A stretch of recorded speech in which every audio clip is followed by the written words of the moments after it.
اور ابھی تک تو وہ شیڈل جو سپریم کورٹ کی اپیلیٹ بینچ سے اس کا فیصلہ نہیں آیا. پتہ نہیں کیا شکل ہے, آیا ہے کہ نہیں آیا ہے.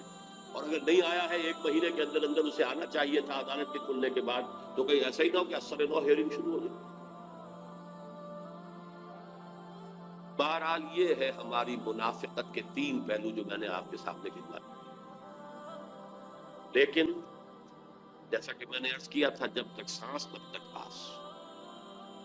راستہ کیا ہے؟ ابھی ہمارے لیے مہلت ہے جب تک اللہ تعالیٰ نے ہمیں مہلت دے رکھی. حالات اس تیزی کے ساتھ اس ریجن کے بدل رہے ہیں سب کے سامنے.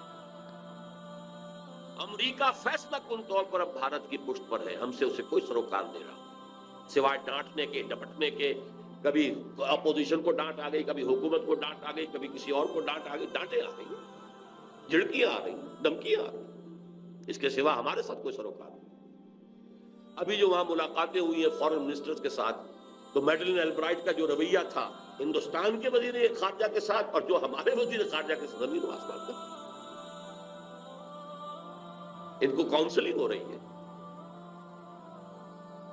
ان کے لیے جو ہے پھر یہ آج کی جو خبر ہے وہ یہ ہے کہ اب زیادہ مضبوط حکومت بی جے پی کی بن سکے گی. تقریباً جو ریزلٹس جو ہیں جو آئے ہیں, اب ان کی پوزیشن ایسی ہو گئی ہے کہ شاید انہیں, خیر وہ ایبسولوٹ میجورٹی بی جے پی کی تو نہیں, اس کے الائز کے ساتھ جو ہے, لیکن بہت مستحکم حکومت ہوگی. وہ اتنی باریک, وہ اتنی کمزور حکومت نہیں ہوگی. اور بی جے پی کے عزائم جب تک ابھی وہ کچھ اپنے الائز کے لیے ساتھ بندھی ہوئی ہے, ایبسولوٹ میجورٹی اسے نہیں ملی ہے, تب تک تو اس نے کچھ چیزوں کو ابھی روک لیا ہے. وہ الائز کے دباؤ کے تحت کامن سول کوڈ روک لیا ہے, کشمیر کا اسپیشل سٹیٹس روک لیا ہے, اور جو ان کے دل کی بات ہے وہ روکتی ہے. دل کی بات یہ کہ پاکستان کو ختم کرنا ہے. لیکن یہ کہ ان کے انڈیویجول تو زبانوں پر آنا شروع ہو گیا. آج تک کئی 50 برس میں کسی نے یہ نہیں کہا تھا جو اب کہا جا رہا. جو رخ ہے دنیا حالات کا, اس کو اسے پہچانیے. بھارت پاکستان کے بغیر نامکمل. آر ایس ایس کا یہ ڈکلیئرڈ گول ہے اکھنڈ بھارت دوبارہ قائم کرنا اور پاکستان کو ختم. اور یہی نہیں, ہندوستان کی پوری سرزمین کو پاک کرنا ان ملیچھوں سے, مسلمانوں سے. ڈکلیئرڈ ہے. یہ ہے رخ ادھر جا رہا, کس تیزی کے ساتھ گریجولی وہ بی جے پی بڑھتے بڑھتے کہاں سے کہاں آ گئی ہے. اور اگر کہیں اسے ایبسولوٹ میجورٹی حاصل ہو گئی تو جو حال ہوگا اسے سامنے رکھیے. لیکن جب تک ایسا نہیں ہے, یہ بریدنگ سپیس اللہ تعالیٰ جب تک ہمیں دے رہا ہے, اگر ہم کمر ہمت کسیں گے تو کچھ ہوگا. لیکن اب میں اجمالاً صرف یہ بتاؤں گا کہ نظام خلافت ہے کیا. اس لیے کہ جیسا کہ آپ کے سامنے آ چکا ہے, میں نے یہاں 4 لیکچرز دیے تھے غالباً جنا ہال میں.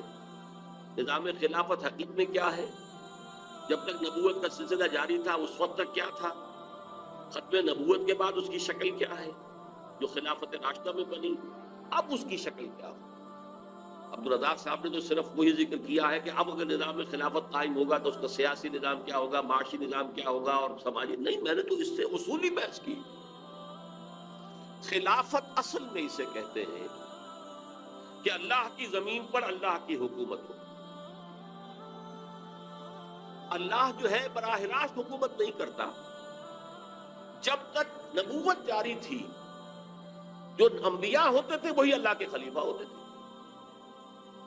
اس لیے کہ ان کے پاس حکم آ رہا ہے. جیسے وائس رائے ہوتا تھا دہلی میں بیٹھا ہوا, ہمارا بادشاہ یا ہماری ملکہ تو انگلستان میں ہوتی تھی, وائس رائے ہوتا تھا. یہاں ان دونوں کے درمیان ربط کیا تھا, جو حکم وہاں سے آئے گا ہز میجسٹیز گورنمنٹ, ہر میجسٹیز گورنمنٹ کا, وہ تو اسے نافذ کرنا ہے وائس رائے کو, اس میں چور و چرا نہیں کر سکتا. جہاں کوئی حکم وہاں سے نہیں آیا, یہاں لوکل اپنے حالات کو دیکھ کر جو بہترین اس کی رائے بنے گی اپنے ججمنٹ, اپنے اجتہاد سے فیصلہ کر سکتا ہے. یہ خلافت ہے, یہ وائس ریجنسی ہے. ہمارے لیے تو بہت آسان ہے کہ 1947 سے پہلے جو نظام تھا تقریباً 100 برس جو رہا ہے وہ کیا ہے, 90 برس نظام رہا 1857 سے 1947 تک. اس سے پہلے تو ایسٹ انڈیا کمپنی تھی, لیکن اس کے بعد 1857 کے بعد سے یہ خلافت کا نظام تھا. وہ جب تک نبوت چل رہی تھی نبی ہی نمائندہ تھا تو نبی ہی خلیفہ تھا. اسی لیے کہا گیا یا داؤد انا جعلناک خلیفۃ فی الارض, اے داؤد ہم نے تمہیں زمین میں خلافت عطا کی. جو حکم ہمارا آئے گا اس کو نافذ کرو، بات ختم ہو گئی۔ جہاں ہمارا حکم نہیں ہے اپنا بہترین ججمنٹ استعمال کرو۔ فَحْكُم بَيْنَ النَّاسِ بِالْعَدْلِ، لوگوں کے درمیان عدل سے کام کرو۔ جب تک نبی، اسی لیے ایک حدیث میں ہے کہ کانت بنو اسرائیل تسوسہم الانبیاء کلما ہلک نبی خلقہ نبی، 1400 برس تک تقریباً تار ٹوٹا ہی نہیں بنی اسرائیل میں کوئی نہ کوئی نبی ہر وقت موجود رہا۔ بنی اسرائیل کے سیاسی معاملات، قومی معاملات انبیاء کے ہاتھ میں ہوتے تھے۔ جیسے کسی نبی کی ہلاکت ہوتی تھی دوسرا نبی اس کی جگہ ہو جاتا تھا۔ حضرت داؤد کا فوت ہوئے، حضرت سلیمان، وہ بھی نبی تھے، یہ بھی نبی تھے، یہ بھی خلیفہ تھے، وہ بھی خلیفہ تھے۔ چنانچہ جو مدینے میں پہلی ریاست بنی ہے اور جو پھر پورے جزیرہ نما عرب کو محیط ہو گئی 10 سال کے اندر اندر، اس کا خلیفہ کون تھا؟ خلیفہ تھے محمد الرسول اللہ صلی اللہ علیہ وسلم۔ یہ لفظ آپ کے لیے استعمال نہیں ہوتا، لیکن ظاہر بات ہے امیر المومنین کون تھے اس وقت؟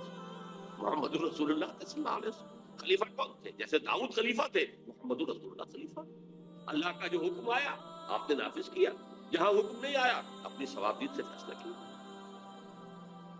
البتہ جب حضور پر نبوت ختم ہو گئی، اب اجتماعی خلافت کا دور شروع ہوا۔ اب کسی کے پاس ڈائریکٹ جو ہے وہ اللہ کے ساتھ لنک جو ہے کہ وہاں سے حکم آ رہا ہو، وہی کے ذریعے سے وہ ختم ہو، کھڑکی بند ہو گئی وہی۔ یہ اللہ کی کتاب ہے تمہارے پاس، یہ نبی کی تمہاری سنت ہے تمہارے پاس، گو ہیڈ، دو آنکھوں سے اپنا راستہ دیکھو اور اجتہاد کرتے ہوئے آگے بڑھو۔ اور اب خلیفہ چنا جائے گا مسلمانوں میں سے۔ اب یہ